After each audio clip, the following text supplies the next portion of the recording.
در صحیح بخاری یعنی صحیح ترین کتاب بعد قرآن پیغمبر خدا صلی الله علیه و سلم میگه لا صلات بعد الصبح حتی ترتفع الشمس ولا صلات بعد العصر حتی تغیب الشمس. بعد دمیدن صبح صادق نماز نفل درست نیست تو وقتی بلند شدن افتابه. بعد دمیدن صبح صادق این همی شب و روزا والله علم صبح صادق شاید که ساعتای 5:57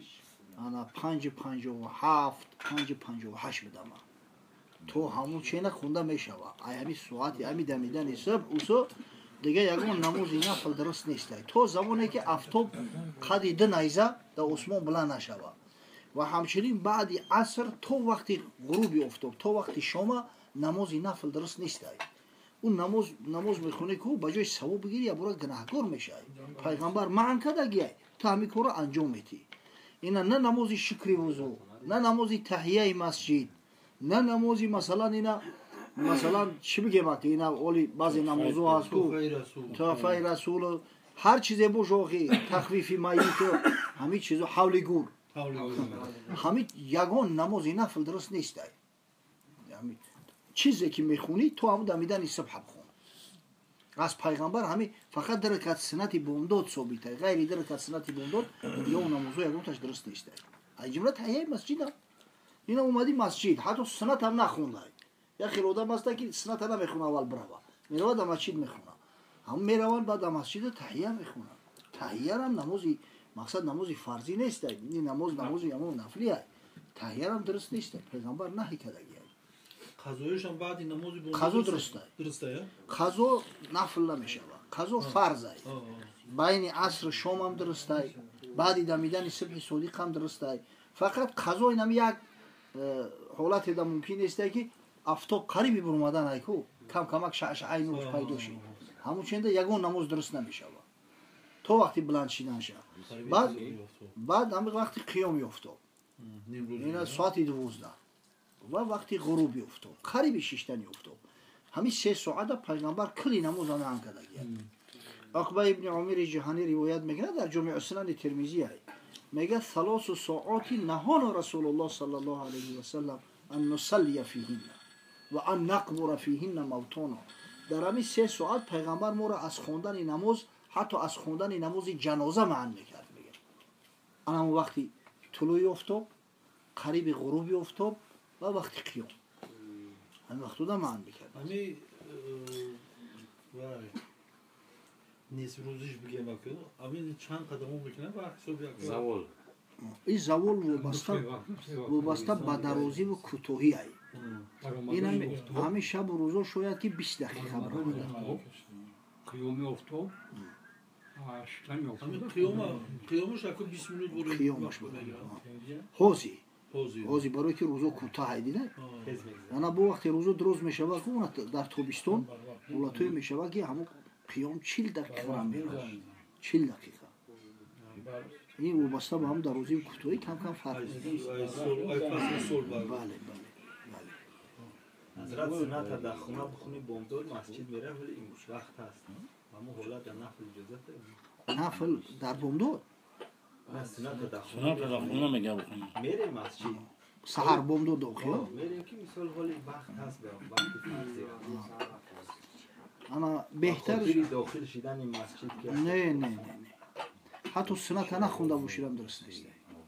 نه او فهمیدم فهمید بشیدم این حالتش تیمبولی این حالتش بسنت عقد این حالت بهترش همون فرض قضایی را خوندن ممکنه که وقتی سنت خوندی بهترش بین همین سنت فرض قضایی را نخونی.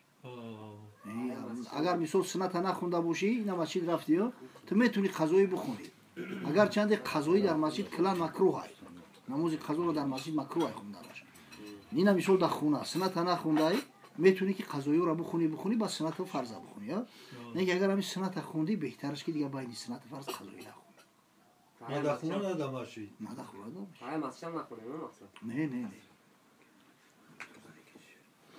بین همین سنتی نمازی به اون دو تو فرض باید چند خب باشد 5 منوت 10 منوت 20 منوت اما اصلا سنت هرچی تیزتر بخونی با صبح صادق نزدیکتر بهتره در اولی وقت بخونیش بو بهتره این از سنت هم مثال ай у соати фарз кардем ана 7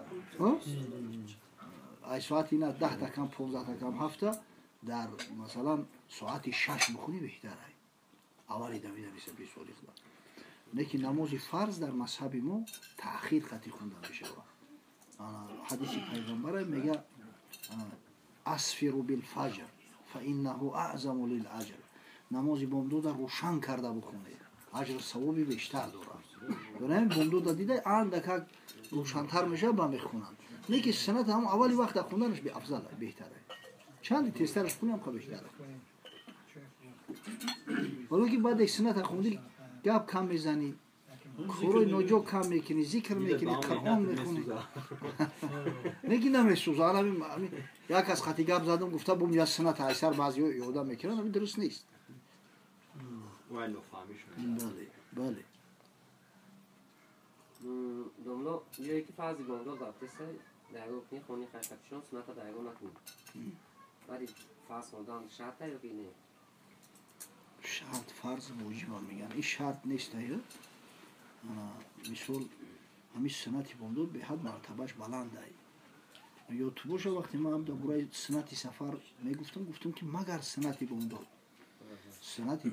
дар сафари дар ҳазари ҳамеша муаккада ай дар ҳамин сафар агар дар болои хару шутрам ки боши мурда мехӯриш ин муаккада ай санати бомдод ҳатто санати бомдода имоми аъзам абу ҳанифа баъзе функсияҳои воҷиба додагӣ ай ина масалан ҳамаи ҳамин санатҳора одаме ки рост истода метонаку агар нишаста бихона дуруст ай савобиш камтар ай не ки дуруст ай мегами санати бомдода имоми аъзам мега касе ки қудрат ба қиём дора нишаста бихона намозиш дуруст намешавад аки чаро ин қадар мартабаш буланд ай барои ки пайғамбари худо мега ракъатаи лфаҷр хайру мин аддунё ва мо фиҳо ду ракъат санати бомдод аз дунёву тамоми нӯшу неъмати дунё болотар ай барои ҳамин мақсад ки аввалш ки саъй кунӣ ки ҳамин саната дер накунӣ бихунӣ ҳатто дар мазҳаб дидай зоҳира ривоята меган агар омадӣ ки имом ба ҳазур хондестай имоми ба ҳазур ай гон шикнестай аввал дар як гӯшаҳак намози саната бихону баъд биё ба имом иқтидо кун не ки аку масалан ҳолате шид ки дигар намедонӣ ки имом чандам ракъат дай ё омадӣ ки имом шиштагӣ аллакай қаъда дай ҳатман бояд фарза бихонӣ ки ай фарз қафо намонӣ оё ҳамин санате ки тарк шид ҳамин хонда мешава ё намешава ие ки ба фарз тарк шава ҳатман хонда мешава ин шак надорад қати фарз ҳардаш тарк шида боша қазо ҳам шида боша мехониш ане ки худаш тоқа бефарз мисол фарза адо кардиву санат мондагӣ ай имоми аъзам абу ҳанифаву имом абу юсуф мегӯянд ки дигар ӯро хонда наметунӣ ӯ дигар нафли мутлақ шид ӯ тамом ӯ агар хонди нафл ту гӯё хондай вақти макрӯҳӣ намехонӣ гунаҳгор мешавӣ аммо имом муҳаммад фатво додааст ки аҳаббу илайя ан юқзо валав било фарз ман дӯст медорам ки ҳамо хонда шава назди ман маҳбубтаре аст ки хонда шава агар чанде бефарз боша чаро зеро ки имом муҳаммад андак дертар буд ку мисол имом муҳаммад замоне буд ки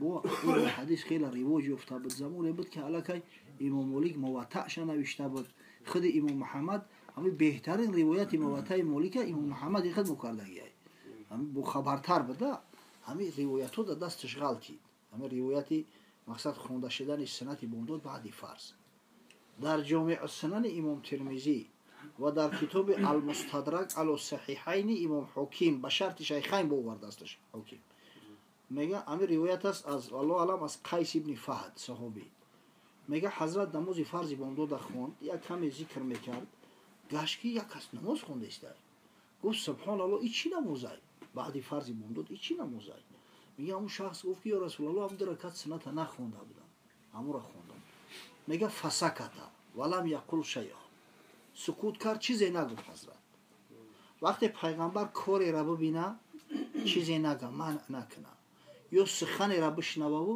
манъ накуна маънош ҳамие ки розӣ аст пайғамбар ира тақрир меган яъне гӯё дар зери ҳамун подпис мекунад санад метавонад қавлӣ боша метавонад феълӣ боша метавонад тақрирӣ ҳамин худаш аллакай ҳадис шид вақте сукут карда чизе нагуфт ҳамин хотир имом муҳаммад вақте ҳамин ҳадис дар дасташ ғалтид гуфт ки ҳамун санати бомдод агар чанде бефарзам боша хонда шава оли як камбуди муллоҳо муда чи ай матна мехонема ҳушёра нигаҳ намекунем ина масалан шарҳ алвиқоя матнаш да омадааст ки суннати бомдо дига хонда намешавад баъди фарз. Суннат баъди фарз дига хонда намешавад. ам қавли зоҳири ривоят авардааст. Муҳаммад Абдулҳай Лакнавӣ Шайхул Ҳинд дар ҳамин ҳошияи нами Шарҳ Алфиқҳое ки дар диёри мо ай. Бечора дар ҳамин Умдату Риоя аз чандин китобот далелу ҳуҷҷату ҳамн ривоёта овардааст дар ҳошия. Ки мега ки не хонда мешавад, бихониш беҳтар ай. ҳам ривоятан, ҳам дироятан ҳамин чиз кардагиай. Ана агар ба шарте ки ҳамон бо мутаассифона баъзи устозорам бо таъкид мекунанд шогирдошона фақат матна бихоне. О ба чизи ҳошия наши ҳамаи дарс барс ту мемонед. Матн хунди соҳиб як китоба ту гӯё хундай. ҳошияра хунди 10 китоба ту гӯё хундагӣ. Ӯ мардак ӯ қа меҳнат кардааст, ҷон кандааст, навиштааст, хушмона мета ки ҳамҷа бо бечуро рақам мондагиранд. ҳошияда ҳастай ку хеам рақама ями шарша бибинам ҳамҷа чӣ мегӯяд. Анами камбуди асосӣ мо дар ҳамин айда. Ҳоле намами баъзе фитнаҳое дида мешавад инами масъалаи ишораи сурувода ё инами масъалаода ай ҳисоби ҳамон ки дар китобҳои худ мо ҳастай куре ҳастем ки намебинем шамо. барои ҳамин аввалаш ки накун дер. Не ки агар мабодо дер шид беҳтараш бихон. чизе ба ҳадис собитай. агар гунҷоиш бутия ҳазрат то автобро ҳамон хонданаш да навъай бо. ҳар душам ҳамон Муҳаммад Абдулҳай Лакнавӣ дар ҳамон ҳошияи Шарҳ Алфиқҳое овардааст. мега агар гунҷоиш боша метавона ки дар ҳол баъди фарз бихонаш. мега агар набоша қариби омадани офтоб боша сабр мекуна афтоб аз ҳадди кароҳият ки бурбад мехонаш. то вақти ҳамон қиёма хонда метавона. аммо бале фақат суннат қазо надорад, нияти қазо намекунад. дарекат суннати бомдод гуфта мехонад. бале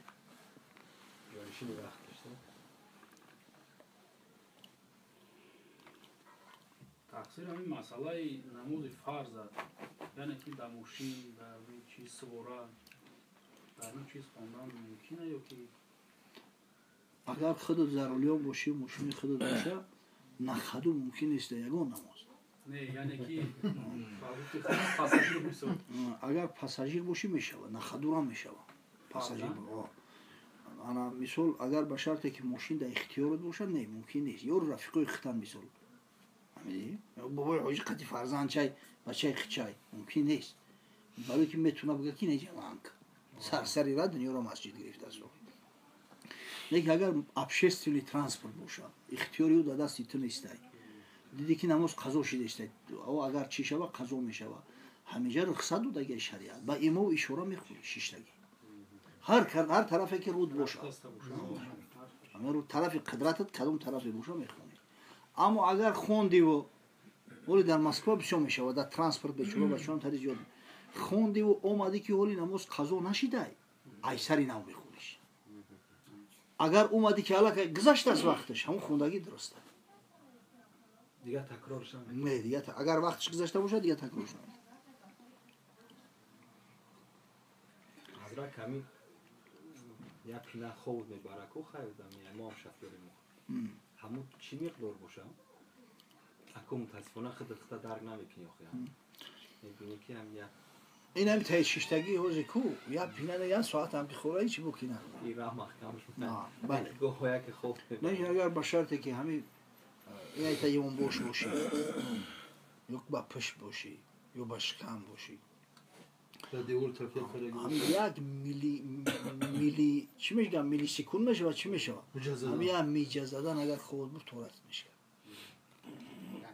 ай шофёри нами зарулиём ай хо пассажир дабар шиштаги як соат ҳам ки хора иншоалло бахайр замоне тораташ мешкана ки мағалта ҳами ғалтит мешкана чӣ мебарада ҳам тари мешаи дар мошин не мушкил нест.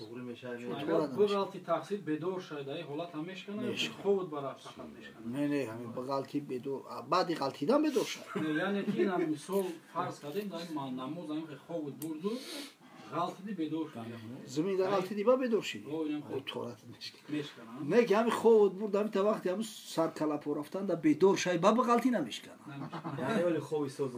агар ба шарте ки хов бошиву биғалти бедор шай дар ҳолат аниқ мешкана ягон шак шубҳа мешкана. бобои замло муаммо дуруст нест. муаммо аслан як фикри сарбастара меган.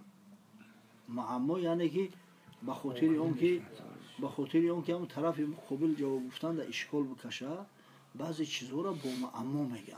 معما یعنی چی؟ یعنی که مفهوم درک کردنش به هر کس میسر نمیشه. یا اینا مثلا مثال بگم ده مثال مسئله را روشن میکنم.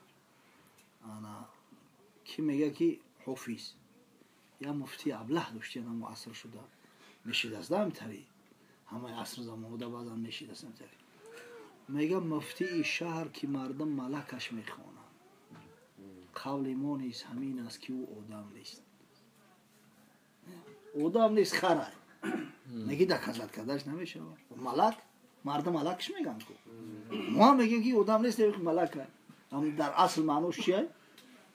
ما میگه قول ما ایه که آدم نیست خیلی آدم نیست یا کسب چی میگوی مشفقی یا وزیر غمش میکنه وزیر اخمق بوده است بعد یک قصیده می نویسه در حقش انا ایتا بظاهر اگر ببینی میگوی که خیلی تعریفش کرده است هست در سلسله خاقانی مهرداری که ندارد ثانی.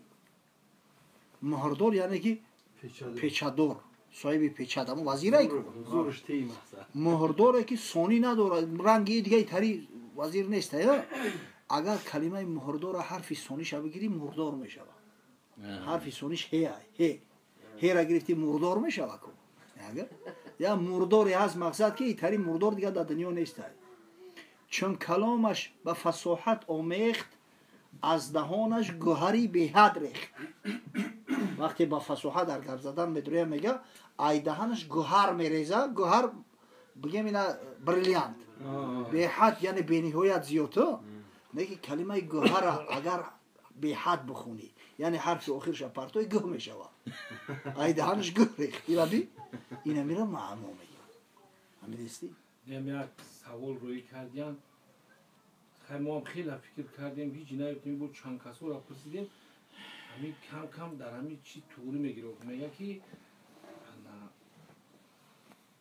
از 5 حرف عبارت بدهیو خلاص فهمیده نبودیم دیگه غم نده من میلیون سوال شدم انا این مردم همین کلمه یک پیر کمونیستی و عیبی سیو زایده ای عجب نه که با شیعه باشه ممکن است مردم اخمق کرده است. اول همین با زبان روسی سرشیده بود او 5 حرف مچت مچت او همو 5 حرف اینا مچت ای میگه احمقی را ببینه با برای وهمه کردن ای شب سیاه‌تر ای خدا لعنتت کنه خونه خدا ای شب سیاه‌تر میشه مردکو 3 بار میبینن هر روز و زنکو در عمرشو یک بار برو چی پیر کمونیست میگم یه ابله حتی نمیدونه که زنک هم مسجد میروه فقط در همین بیوشی سیو زنکو نمیرفتن ولی را همون این چقدر معنی کردیست تمامی دنیا برای خدا زنکو نماز میخونن خواه یه اروپا باشه خواه آسیا باشه خواه افریقا او در زمان پیغمبر خدا 5 نماز هم میخوندن.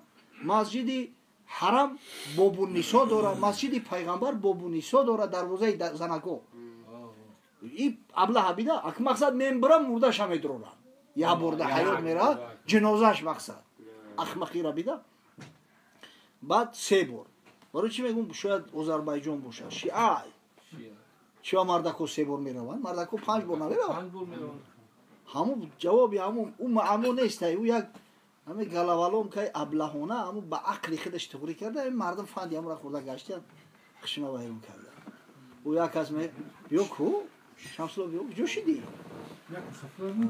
هم دیشب بیا بینا میگه خطی اکه امتری سلوا اسپیتی بوکو سلوا اسپیتی بوکو птица میگه خطی یا прекрасно знаешь что это петух میگه همین خیلی نوشتیانش که به ممبر یک چیزی به معنی ده مغزی سر او کرده این هم خیلی ایده ایران این معموی چیه با منفیت هم ندارم ایرا ایکانون کراسورد گرفتگیان این بدبختو همون پیر کمونیستو کم کم کراسورد میکنن که کراسوردوی که در گازی چوب میشوه همون رو ایبان کسی گرفته است این سری مردم گران کرده گشته جوابش میچید تقصیر این مسئله مثال زن مرد مثال سر رنگ میکنن که این مسئله مثال وقتی مثال غسل میکنن طهارت میکنن و میکنن این بجا میاد یا میآید. این رنگ کراسکن نیست.